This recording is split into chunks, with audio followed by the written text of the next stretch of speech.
Thank you, Luis, and your whole team for putting this together.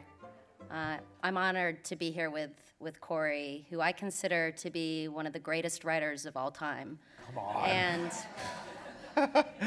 very nice so of welcome you. to San Francisco, Thank Cory. you.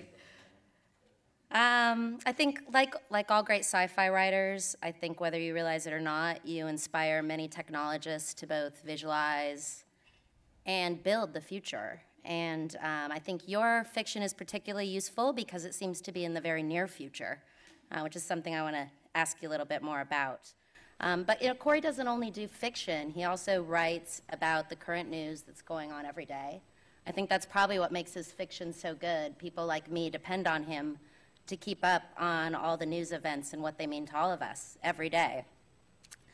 And furthermore, you use that technology and your knowledge to do more than just write, but really be an activist and making change in the world. And so I think you inspire a lot of people for more than just your writing, but your actions. And Thank you. really appreciate all your hard work. Appreciate that. Thank you.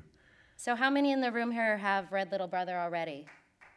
Wow, all right. Very cool. Awesome. How many have read every one of Cory's books? There's been like, I don't know, 9, 10, My dad right? puts his hand up. My Your mom dad and puts your her mom. It's okay.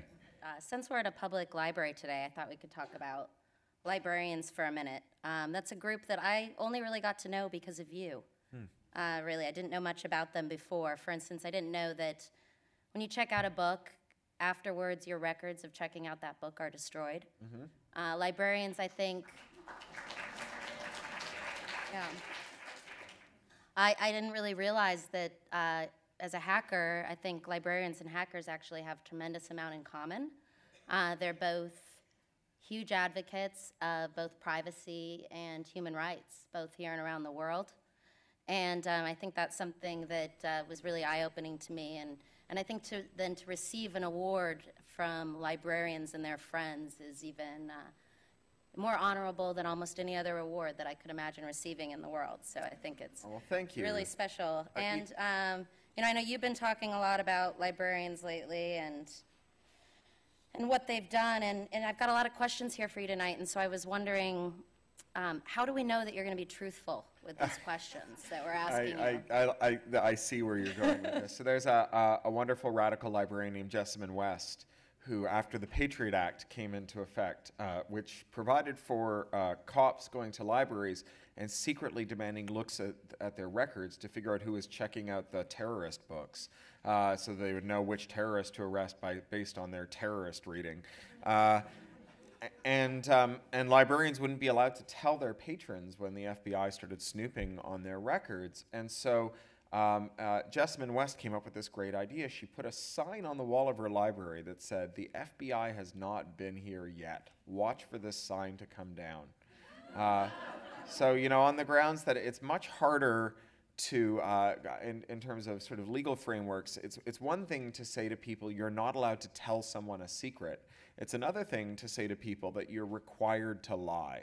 And the jurisprudence of you are required to lie is a lot more complicated. The constitutionality of you are required to lie is a lot more complicated than saying you just can't tell someone this secret because it's an important secret. And so requiring Jessamine West not to remove the sign that says the FBI has not been here is actually a very fraught question in the First Amendment. It was a very clever way of thinking about it. And it's also a way of pushing the idea of enlisting everyday people into the business of surveillance and making us all kind of part of the surveillance apparatus. That it kind of pushes the absurdity of that to the fore. You know, you know, not everybody wants to play Junior G-Man, and requiring people to do that as a matter of law puts them in absurd and sometimes comical positions. You know, tragicomical usually. I see you have the sign. Yeah, there. well, so I thought maybe if you just kept that sign with I'll you just while hold we're having our I'll interview, just hold that there. we'd know you're telling the truth.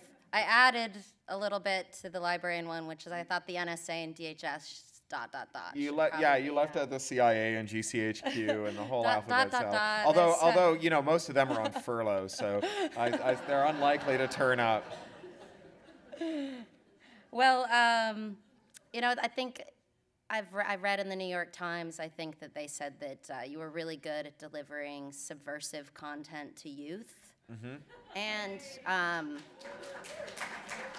yeah, I have a feeling that's why the librarians really like you and gave you this award, because it seems like they're very subversive, too. Very subversive group, these librarians.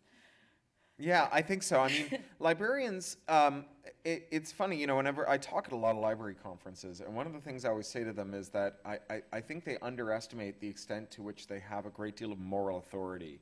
I mean, even in these austerity-crazed, you know, times of characterizing everybody who does public service or works in the public service as a, you know, parasite who just, you know, wants to get rich off the taxpayer. Nobody seriously says, oh, you just got involved with libraries to make fat bank, right? There really is like only one reason to get involved in librarianship, and that's because you believe in the ancient mission of universal access to all human knowledge. And so librarians have this enormous moral authority when it comes to speaking about the implications of information policy, and they have more relevance, in my view, today than they've ever had before. You know, anyone who's ever worked in a library in collection development, which is the people who decide which books are going to be on the shelves, has known that just because someone decided to pay money to put a book between covers doesn't mean that that book has anything useful or significant to say. And librarians, part of their job has been acting as a proxy for all of us, you know, sitting there at the coalface,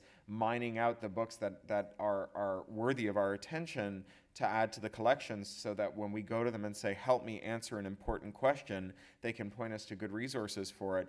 Well, now we're all in that position. You know, the internet is is a place where navigating authority is more hard than it's ever been, and having these professionals around who've dedicated literally centuries, if not millennia, to figuring out how to navigate authority, and there as a resource for all of us as we embark on this ever increasingly complex project of figuring out which of the answers that the internet proffers, you know, the net of 1,000 lies proffers to your question, which one of those is the one that you want to go with before you, you know, treat your embarrassing skin condition or repair your home wiring or teach your kids that the earth is 5,000 years old and dinosaurs and humans coexisted. That figuring out how to navigate that authority is more important than it's ever been. And here we have ready-made this entire class of information professionals who systematize that project and who are better suited to teach us about this than anyone, and who we really need more than ever before. Yeah, I agree. So you're here visiting for a few days with your parents and your daughter? Yeah. How old's your daughter? She's 5.5. 5.5. Oh, that's cute. She's sitting over there wearing the Adventure Time shirt. All right. Hi. Hi. So do you teach your daughter subversive content too? A little bit.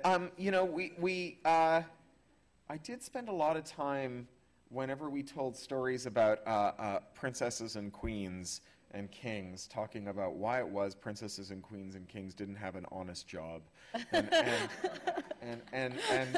there was this version for a while that we used to tell of Sleeping Beauty, where, you know, after the thorns grow up around the castle, after she pricks her finger on the spinning wheel, where you know, the people in the village below the castle, they have 100 years there, while princes keep riding up to try and, you know, enter the castle and getting skewered on the thorns around the castle. And we used to tell it with the princes riding up and the people from the village going to them and saying, why don't you come with us and become gainfully employed instead of, you know, throwing your body against the horrible sword-like thorns of the rose bushes. We have a lot of really rewarding work you can do here, and over and over again being rebuffed by these kind of inbred, you know, loonies weak-chinned loonies who would throw themselves against the thorns and be disemboweled by them and have to be stitched up by the villagers and then sent off back to their castles to live out the rest of their days. And when they're finally, Prince Charming arrives and gets through the thorns and comes and kisses the princess, she comes to life, and they emerge 100 years later, 4 generations later, and say, "We're back, bow down." The villagers responded with, "No, I'm sorry, that's not on. We figured out that we don't actually need someone whose sole job is to sit around and wave. So if you'd like, there's honest work for you. Otherwise, we've collectivized your castle." I like good. it. Yeah. I can't wait. So it seems to me like you're describing subversive content as a good thing. Then that's not really how Webster's describes it, I don't think. Well, I don't know. I mean, I guess subversion's in the eye of the beholder. I think that robustness of ideology, robustness of a system arises from having to answer good questions about its legitimacy. That the way that even if you think that the state as it exists is a good one, the way that it remains good is by having it continuously tested for its goodness, by having people question whether or not it's doing a good job, and demanding that it demonstrate, show its work and demonstrate that whatever decisions that it's arrived at are ones that are grounded in evidence and that are doing as good a job as possible. I mean, I think that there's more than one failure mode for a system. It's not just that systems are sometimes corrupt; they're also sometimes incompetent. And solving that problem involves figuring out which one of those problems you have. And since systems always have to continually adapt to the world is always changing, so the systems that we use to regulate our conduct in the world have to change all the time too. When those systems fail, it's important that they fail well, and one of the ways that they have to fail well is by revealing whether their failure is the result of corruption or incompetence, so we know whether or not someone has been a crook or merely a fool, and we know, how to address that question. And I think that the idea of subversion, the idea of demanding continuously that the state prove its legitimacy and prove that its mistakes are honest ones and prove that they're not foolish ones is the thing that makes the state good. To the extent that a state can be good, it is good through that process. In the same way that security is not a product but a process, it's a continuous conversation between people who try to find vulnerabilities in secure systems and people who respond to those vulnerabilities as they're revealed by repairing them, so too is the security of the state itself continually improved by continuous criticism, by continuous scrutiny, by an adversarial arm's length arrangement between people and the people who govern them. I agree completely. So I'm all fine with you teaching my kids subversive content, but I know you are. I noticed that your book Little Brother is on the NSA required reading for new hires. Are you also teaching them subversive content? And what's up with that? I mean, I hope that I am. I hope that I mean, the thing that we learned from Snowden is that people go to work in the intelligence apparatus sometimes with the best of intentions, or at least not with intentions that are arguably good, and are sometimes horrified to discover that the consensus that has been arrived at within the institution about how best to do good is at such enormous odds from what the people believe that they're doing and what the law allows them to do that they see no alternative but to go public with the evidence of that criminality. And the idea that people are learning from a story how it feels when the default posture of a computer shifts from "yes, master" to "I can't let you do that, Dave," and are therefore poised to understand when their employer embarks on a program to undermine the security of computers by making them watch what the people who are using them do and try to interdict them from doing things that are undesirable, and makes them go public with that information. That's good news. I mean, one of the things that stories, especially stories about the future, can do is they can put blood and sinew into what are otherwise very theoretical and abstract arguments. So imagine it was like 1947 and Orwell had yet to publish 1984, and someone came to you and said, the war is over, we have the peace dividend, all this great technology, and what we're going to do with it is we're going to put cameras everywhere and microphones everywhere so that we can see everything that's going on, find all the bad stuff, and stop it in its tracks. It's like something out of the Sermon on the Mount, his eye is on the sparrow, right? We will be men as gods, and we will see all of the wrongdoing and stop it as it arrives. And you try to explain why it is you feel like the cameras all over the place would undermine your ability to have integrity in your personal relationships and your intellectual endeavors and your life lived as a free, fully realized human being. You end up kind of sputtering a bunch of generalities about like, it would just feel creepy for you to spy on me. But, fast forward a couple of years, 1984 has been published, and it has brought with it an incredibly versatile adjective. You can say, I don't like your camera proposal because it's Orwellian, right? And that adjective imports in one word the whole narrative of the horrors of the feeling that you feel when you read Orwell, the feeling that you feel about that claustrophobic and very difficult society that Orwell describes.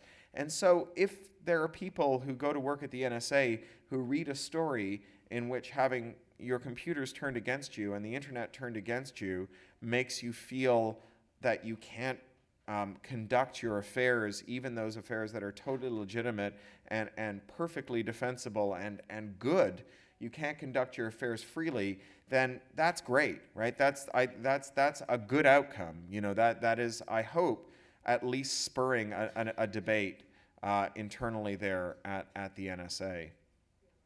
Good, I agree. I think you have to infiltrate everywhere. I hope so. Right? Yeah, I mean, you're the master of this.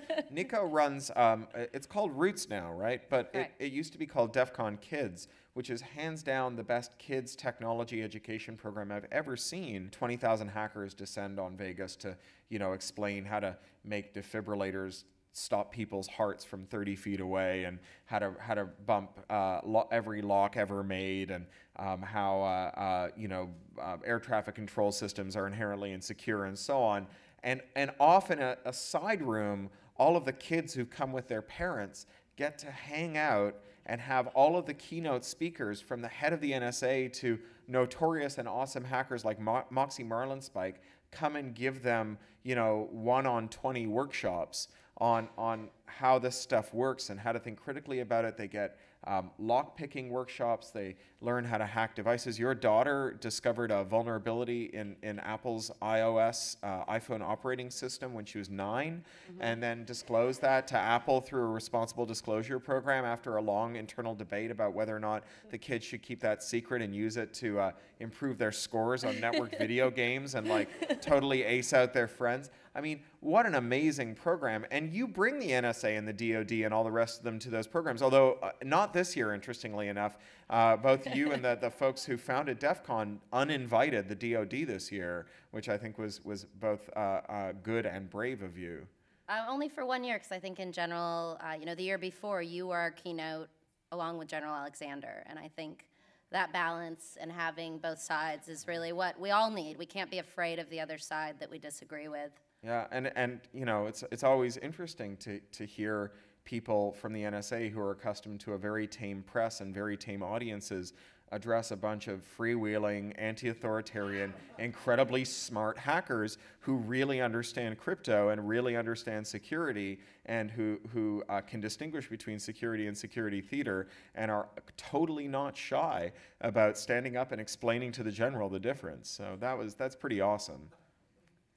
Yeah, and the kids got them alone. They were even tougher. Got them on their own. They're a tougher audience, that's for sure. They are a pretty tough audience, yeah. So we're here in San Francisco today, and so tell me a little bit, why did you decide is San Francisco the place for Little Brother? Well, there's a lot of reasons. I mean, for one thing, obviously San Francisco has this great counterculture history, and so writing a story about kids who become radical and lead a radical movement in the streets of San Francisco, there's all that resonance with all the different radical movements through San Francisco's history, whether it's queer liberation, the yippies and the hippies, and even before that,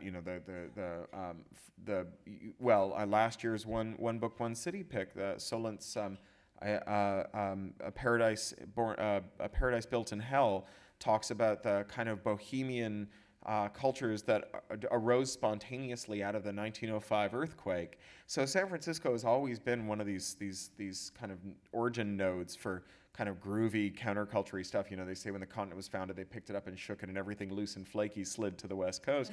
And you know, it lodged here in the Bay. You know, and here we are. I mean, this amazing city. But also because a funny thing happened after 9/11, which is that people who had never had much time for New York and who thought of it as a kind of embodied Sodom and Gomorrah, and who you know, thought of it as like a pit of fuzzy-headed liberalism and you know, kind of cosmopolitan sin, all of a sudden after New York was attacked, became in their hearts and souls New Yorkers, and beat their breast and demanded that in return for this horrible attack on this city that they suddenly realized they had all this emotional attachment to, provided that emotional attachment gave them the basis for demanding wars in foreign countries, that they would declare themselves to be honorary New Yorkers, and moreover, as honorary New Yorkers, feel that they had a legitimate say in demanding that New York be turned into a police state because it's for everybody's benefit. And I thought, you know, there are a lot of those people for whom you know, New York is kind of San Francisco light in the Sodom and Gomorrah department, but who would be perfectly happy to declare themselves to be honorary San Franciscans after a terrorist attack on San Francisco, especially if it meant that they could endorse a kind of instant overnight police statification of San Francisco for its own good. Love it. And I find it interesting that you picked a school as this. You know, I think as we're all looking at Snowden right now and learning that we're surveilled more than we thought we were, you know, I realize that most kids under the age of 18 are constantly in a surveillance state. Yeah. Well, I mean, we have this kind of beta test arrangement for our surveillance and control technology. We start with prisoners and mental patients. We move on to kids, and then it goes to Fortune 500 companies, and then everybody gets it. That's the kind of diffusion path for technologies of control. And kids in particular in America, since the passage of the Communications Decency Act, have been extremely surveilled, because that's the act that requires organizations that receive federal funding, including schools, to surveil or to censor their internet connections. You know, to run some kind of censorware that nominally stops kids from looking at porn, although it completely fails to do that. And one of the things that's not well understood about censorship on the internet is that censorship on the internet is synonymous with surveillance on the internet. That there's no way to stop people from looking at bad web pages without looking at all the web pages they're looking at to make sure they're not looking at the bad ones. And one of the ways to understand that, an analogy to understand that, is that, you know, we've just come through Banned Books Week, and in the 50s, I believe, the United Kingdom banned Ulysses. And banning Ulysses as a print book, as despicable as that might have been, was nevertheless a fairly uncomplicated affair. You could ban Ulysses just by telling everyone who ran a bookstore that if we caught you selling Ulysses, you'd get a fine or maybe go to jail. And that more or less accomplished a ban on Ulysses. But banning www.ulysses.com is a substantially more complicated business. You have to snaffle up all of the internet traffic from your country or your school and make sure that none of those URLs that people are requesting come from www.ulysses.com. And so every organization that receives federal funding in the name of stopping kids from looking at porn sends all of their traffic off to companies that operate censorware. And these companies are pretty dirty. I mean, a large plurality of them receive most of their business by providing censorware to totalitarian governments, and only secondarily repackage that for use in schools and companies. And so, you know, your kids are being surveilled by companies whose major source of income is Bahrain, and, you know, who make a side business out of surveilling American teenagers. And so as this data is being like offshored to these multinational war criminals, and yet we are telling kids, oh, your privacy is very important, you should stop putting it on Facebook, it shouldn't surprise us that kids say, well, you tell me that my private data is invaluable, and once gone, it can never be recovered, and it should be guarded as preciously as my virginity. But at the same time, you tell me that all of my online interactions, which, you know, if you're an adolescent or these days an adult in America, is almost all of your interactions, are going to be harvested up by some giant corporation that I have no insight into, and that is not in any way accountable to me, and that if you catch me doing anything to stop these companies from seeing everything I do on the internet, I'm going to get kicked out of school. It's not surprising to hear that kids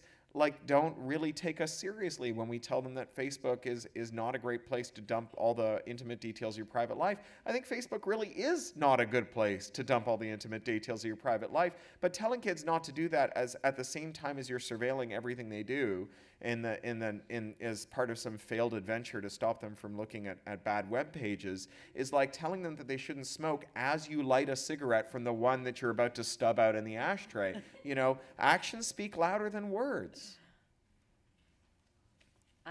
And I feel like in this balance here with surveillance and privacy, on October 6th, Obama said something that I swear I read in your book, but he said, was there a point where the president essentially said that you can't have privacy and security at the same time and you're going to have to give over? That may have appeared in the book. It's certainly a false dichotomy that we hear a lot.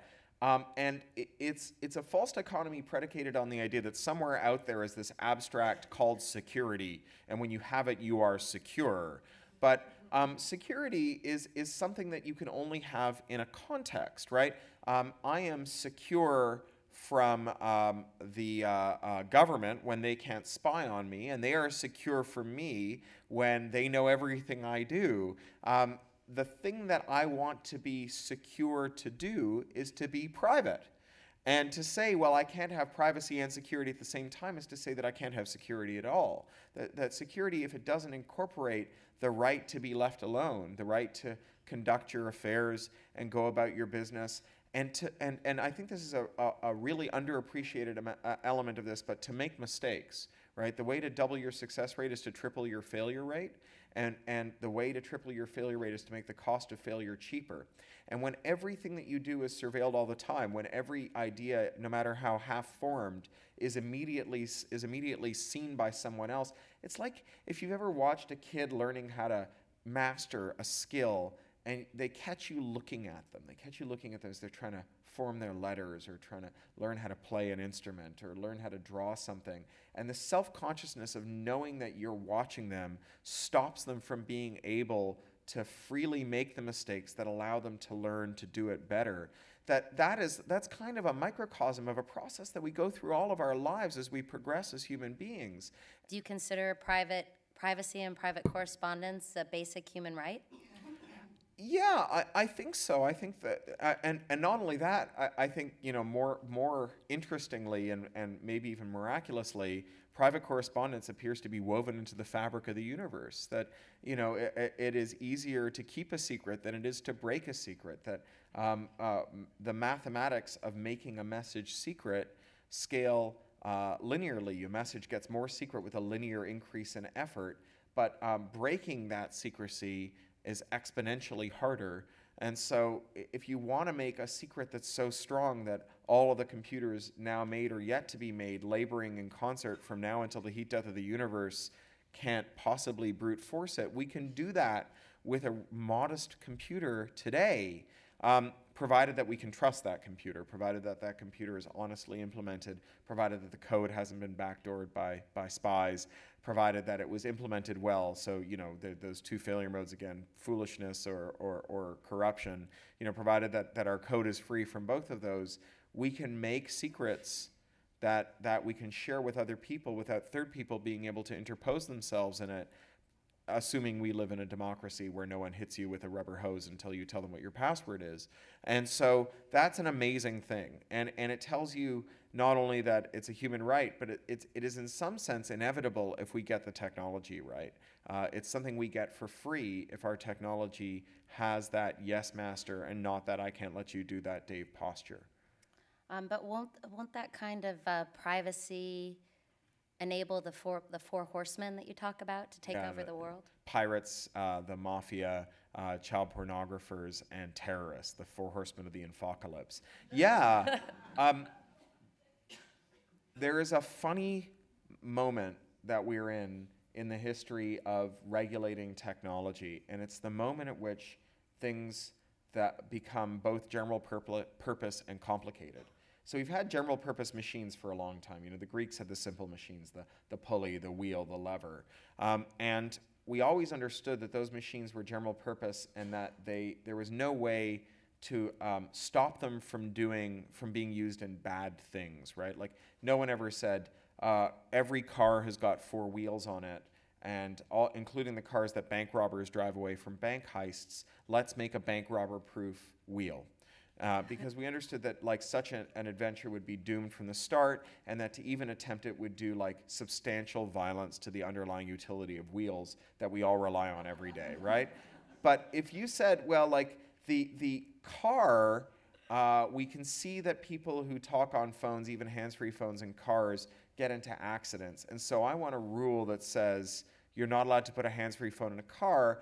No one would say, I'm sorry, you're not allowed to have a car, or rather that telling people they're not allowed to have a car with a phone in it would break the idea of carness, right? So we had this idea that if a thing is complicated, that you can add and remove features from it.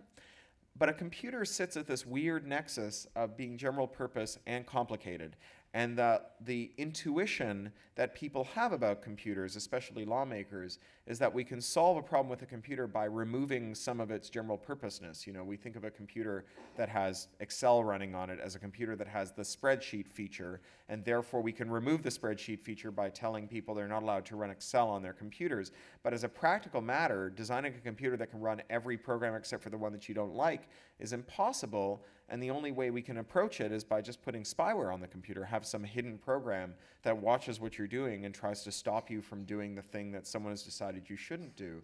Which is all a long way of saying that if you want to make a computer that allows you and I to have secrets that we can use, for example, to authenticate to our implanted defibrillators, or to make sure that our thermostats are set correctly and not going to freeze us to death or boil us to death in the middle of the night, or to ensure that our phones are calling the people we want to phone without leaking our phone conversations to third parties, or that the cameras in our laptops aren't watching us when we undress for the evening. We need to have those secrets, and to allow us to have the secrets without allowing bad guys to have secrets is a fool's errand. It's not something we can accomplish. It's like making a wheel that's bad guy proof. And, you know, computers are part of everything we do today, and soon will be required for everything we do today. That's the trajectory of computers. And so every problem is going to involve computers, just like clothes are part of everything we do. And so every problem involves clothes. But, you know, it would be, if you could figure out how to make pants that fell down if you wore them while committing a bank robbery, you would stop some plurality of bank robberies. But no one's ever proposed that in seriousness, because we understand that pants can't be regulated that way.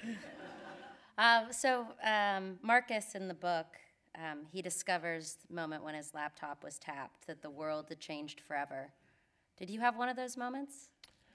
Have I had one of those moments? Not personally. I have, as far as I can tell, not had a computer betray me in that way.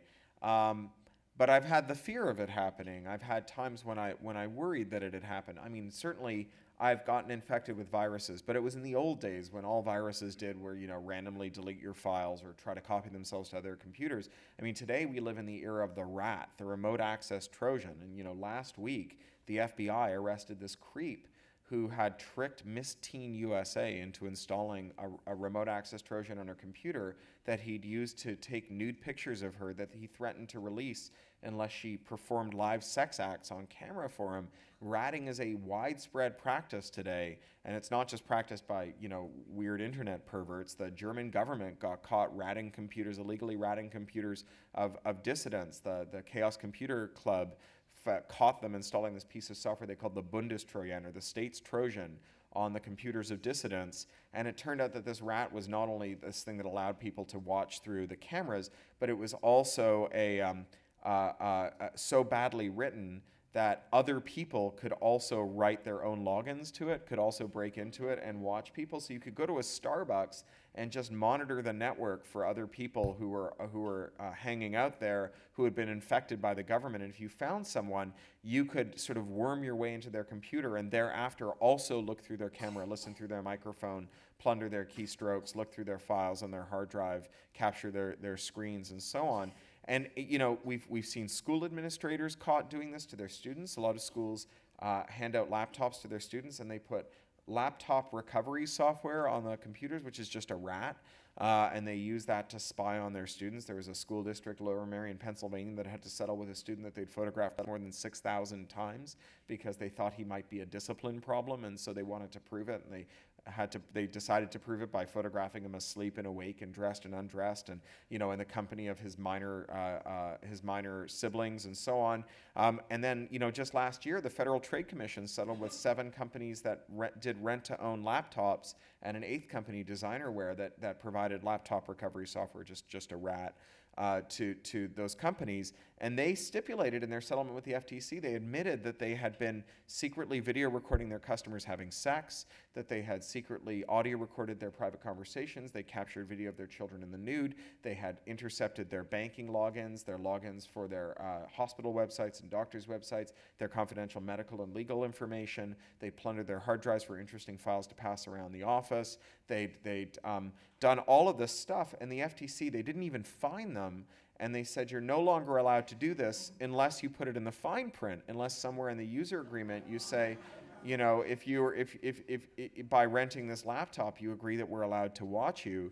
So just like Skype. Yeah, just like Skype, right? Yeah, by using Skype, you agree that anytime you use the word democracy, we'll send a copy of your IM session to the Chinese government, which the Chinese edition of Skype does. You know, the proliferation of this now has given me the fear. Like when my computer behaves erratically, I don't think, oh, maybe I've got a bug. I worry that maybe I've got a rat. And I'm one of those people who puts a Post-it note over my camera.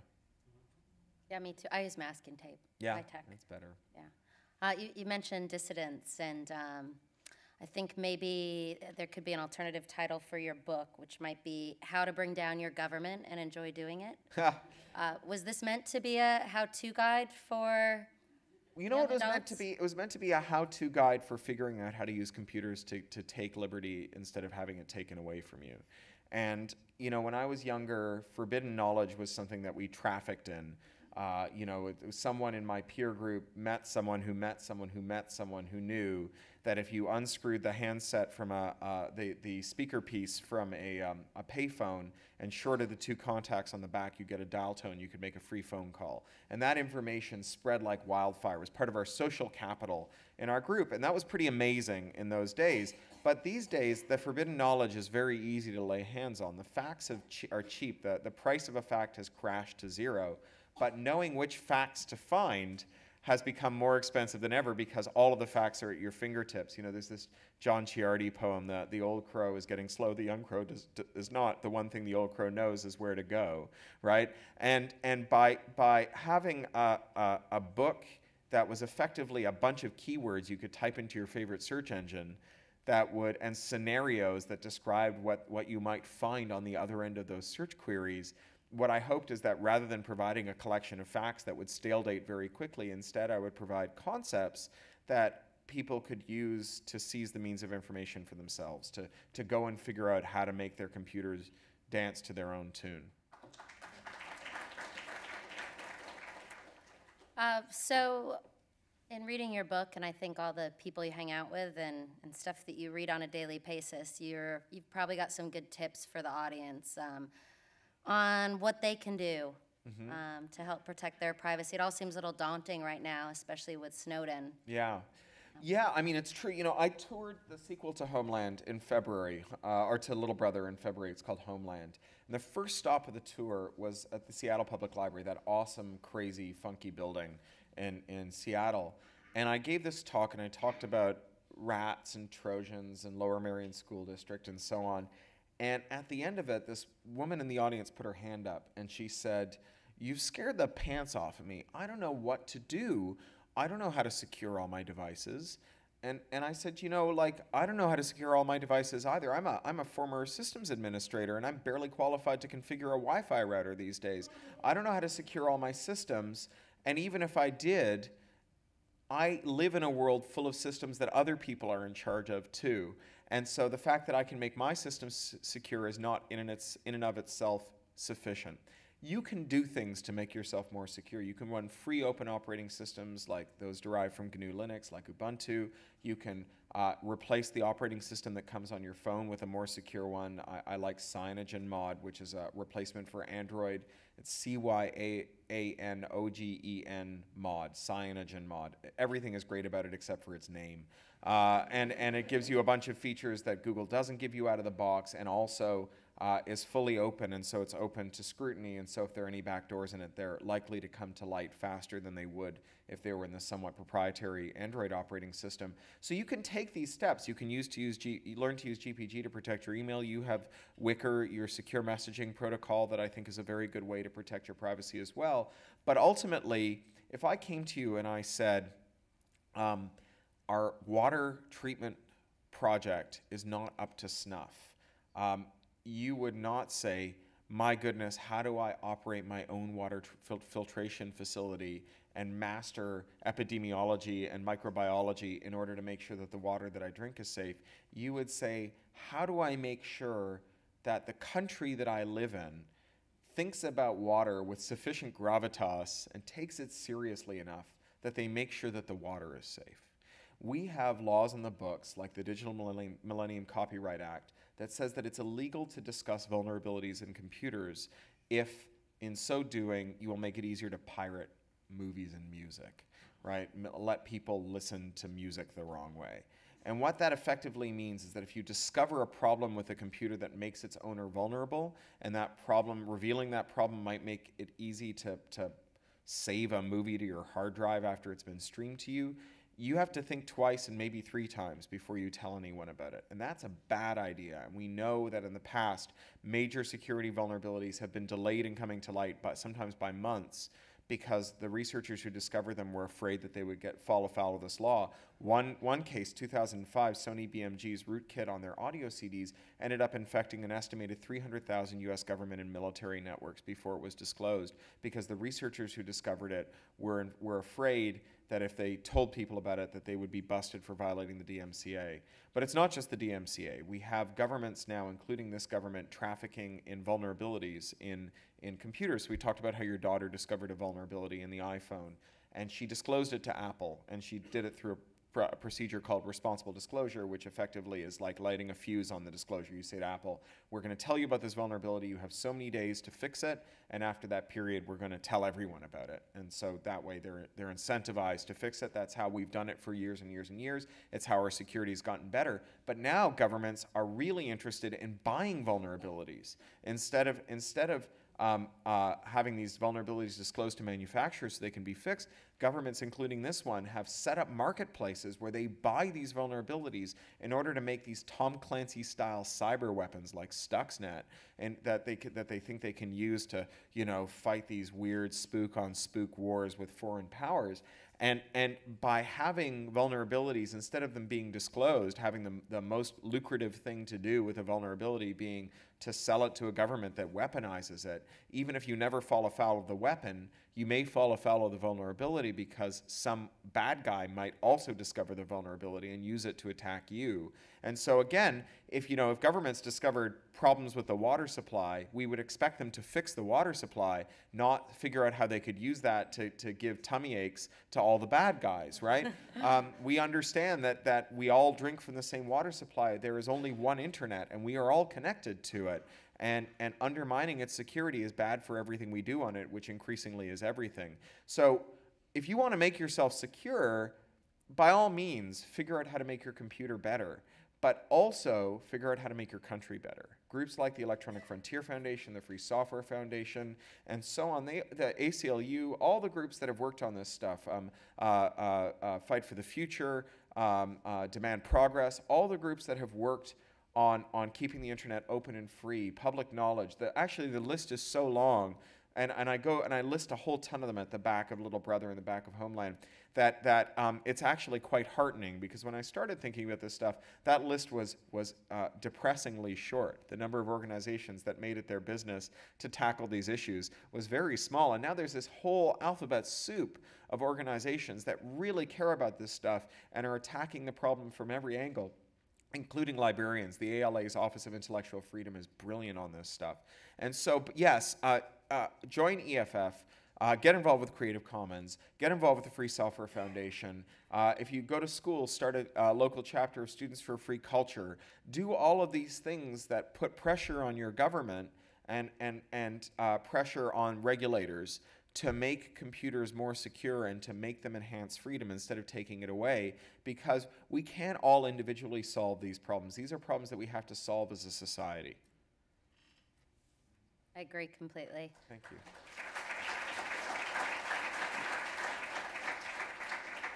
I have one last question, and then we're Okay. going to open it up to the audience. We have about another half an hour, so everybody out there, start thinking about what you want to ask Cory. Although I'll remind you that a long rambling statement followed by "what do you think of that" may technically be a question. It's just not a good one. So, what optimistic things do you see in the future here about technology and where it'll bring us in society? So I often get asked if I'm an optimist or a pessimist, and I think I'm both, right? I'm pessimistic because I think that if we don't take affirmative steps to make computers enhance freedom rather than taking it away, that the ways that computers can take away our freedom make Orwell look like a, kind of idle-minded optimist. But I am an optimist because I feel like we can take those steps, that one of our best weapons for keeping the internet free is the internet. The internet helps us organize ourselves and take collective action in ways that previous generations could only dream of. When I was an activist in the 80s, 98% of my time was stuffing envelopes and writing addresses on them, and the other 2% was figuring out what to write and put in the envelopes. And now we get the envelopes for free, right? This is an amazing thing, and I am incredibly optimistic that computers are going to continue to lower the cost of working together, and that as that cost gets lower, our ability as a kind of loosely constituted public to hold these very tightly constituted establishments to account will get more and more powerful. People sometimes ask me, like, how would you write science fiction about the future? How do you predict things about the future? And as I say, science fiction sucks at predicting the future. But in general, if you want to predict futuristic things that feel credible, I think what you should do is just imagine anything that today requires a big formally constituted group like a corporation or a government or an army, and imagine it being done by a group of people who are about as formally knit together as a bake sale. Imagine building a skyscraper with a wiki and a mailing list. And that, I think, feels futuristic, credibly futuristic. We have built things as complicated as skyscrapers using these kind of open methodologies, encyclopedias and operating systems, and that trend will continue. So what would an optimistically conceived futuristic space program that was just made out of mailing lists and wikis look like? That, to me, is the optimistic future. I'm glad there is one. All right. So questions? All right, let's open it up. I'm not in charge of hands, so don't look at me when you put your hand. Don't look hopefully at me. There's mic runners over there. Yeah. Okay. I was just wondering, because I thought that you were a local of San Francisco when you wrote this. What research you did about San Francisco to get all kind of like the insider knowledge? Oh, I lived here for 6 years. Okay. Before moving overseas. So yeah, that was my research. And I commuted here for years before that. I used to work for a high-tech firm down in Silicon Valley. I remember the Google campus when it was the SGI campus. And so I have been coming here now since the mid-90s and lived here from the late 90s. Lightspeed systems content filtering is your content filter. That's awesome. We were censored by a company, Boing Boing, who said that any website that had any nudity at all, even one picture of Michelangelo's David, was a nudity website, even if it only appeared on one of 100,000 pages. And then we found out that the company was founded by a guy on the California Sex Offender Registry. And there are people in the Sex Offender Registry for like public urination, but that's not what he was on it for. He was on it for sexually interfering with a 14-year-old girl. And the CTO was a diaper fetishist, which like whatever floats your boat, man. But he was really into posting long, detailed accounts of his infantilist sex play parties on the internet. And it was kind of like, dude, we know you love the First Amendment. We just wish you'd share, you know, like by all means, you know, let your freak flag fly, but stop getting in the way of everyone else's. Yeah. Oh, okay. I was wondering, are systems that are built into stuff like your operating system, like the encryption in Ubuntu, as good as systems like TrueCrypt? And will they still be, like, or do you think in the future, like for encrypting your data, or should you use stuff like TrueCrypt to encrypt it instead? So what should you use Lux, which is the whole disk encryption that comes with Ubuntu, or should you use TrueCrypt? I think that in general, they are both subject to an enormous amount of peer scrutiny, which is the best way to find the flaws, and there will be flaws in every security system. There's only one experimental methodology for discovering whether a security system is good, and that's to tell as many people as possible how it works so that they can find the flaws in it. You know, Bruce Schneier says anyone can design a security system that works so well that he himself can't think of a way of breaking it. It doesn't mean you've got a good security system, it just means that you've got one that works against everyone stupider than you. So both of those systems are subject to a lot of peer scrutiny, and I think that both of them are good, robust systems. LuxDisk is, you know, the basis for lots of full disk encryption, so I think it's pretty good. Yeah. Hi, this is on. Okay, I had a few questions, so I decided to go with one that was more relevant to today. You know, today the guy who started Silk Road got arrested, and I was just curious as to, you know, Medium had a post around how there were all these blunders that he did around like having his information out there that gave insight into who he was ahead of his actual arrest. If you could just talk about some things about like maybe the kind of like how people can, you know, help make sure that things like that. Like, what is your views on like the Silk Road? Actually, was one of my questions. But then I thought, I don't know if that's relevant to your book exactly, but yeah, maybe. Well, I think that there are a lot of lessons to learn from the fact that the Silk Road got shut down because of operator error, effectively. The first one is that you can do policing without having to sabotage crypto because criminals make mistakes. You know, the way that they caught the guys who tried to blow up the Twin Towers the first time around was through like good old-fashioned policing. They went and they found them, not by listening in on everybody's phone calls. And that's how we generally solve problems. I mean, terrorists are not, you know, 100-foot tall super genius giants. They are by and large foolish and deluded people who, you know, are in many cases suicidal and not thinking very clearly. And they make a lot of mistakes. They mistake, you know, like in England, we had these 3 guys who blew themselves up because they were deluded into thinking that they could blow up an airport by filling the back of their car with propane, setting it on fire, and ramming their car into the airport, which did nothing but kill them. So one of the things that you know about this is that crooks make mistakes. Even very smart crooks who manage to build very big, elaborate criminal systems make mistakes. And that the cops don't need to spy on everybody to catch the bad guys. And the other lesson of that is that the technological security that we can get from using crypto is insufficient in and of itself to make us secure. So imagine the inverse of that. Imagine that you were trying to use crypto to make yourself as secure as possible in an illegitimate totalitarian state whose police weren't policing real criminality, but instead mere dissidents.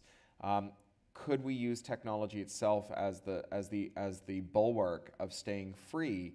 And I think the answer is no. I think that eventually someone will make a mistake because, again, like that kind of hyper vigilance, that you know, perfect vigilance, that never making any mistakes is not a reasonable goal. So the most important security system we have is a legitimate state, a state that tolerates dissent, welcomes opposing points of view, operates with the consent of the governed, has transparency and accountability in its policing and judiciary, has a prison system that is operated humanely, because when the judiciary makes mistakes and puts people in jail incorrectly, we don't want to send them off to what are effectively torture chambers. And here in California, the Supreme Court ordered the prison system to start releasing people because just being in a California pen was cruel and unusual punishment because they were so overcrowded. So that's the real security system. The real security system is a free and fair state.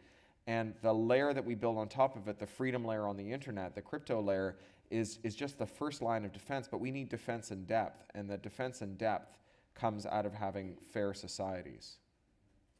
All right, I think we have time for one more question. But it better be awesome. No pressure. Okay. Whoops, am I on? I think it's a good one to end with. You've talked a lot, and I've heard other people talk about the constitutionality of, or the Constitution is a backbone for a lot of what's going on.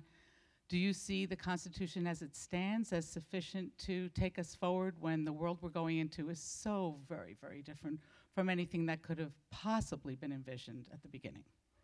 Well, I mean, the Constitution is designed to fail moderately well, right? It's been amended and re-amended many times through its history. I think that the great barrier we face is one that the framers foresaw, which is corruption.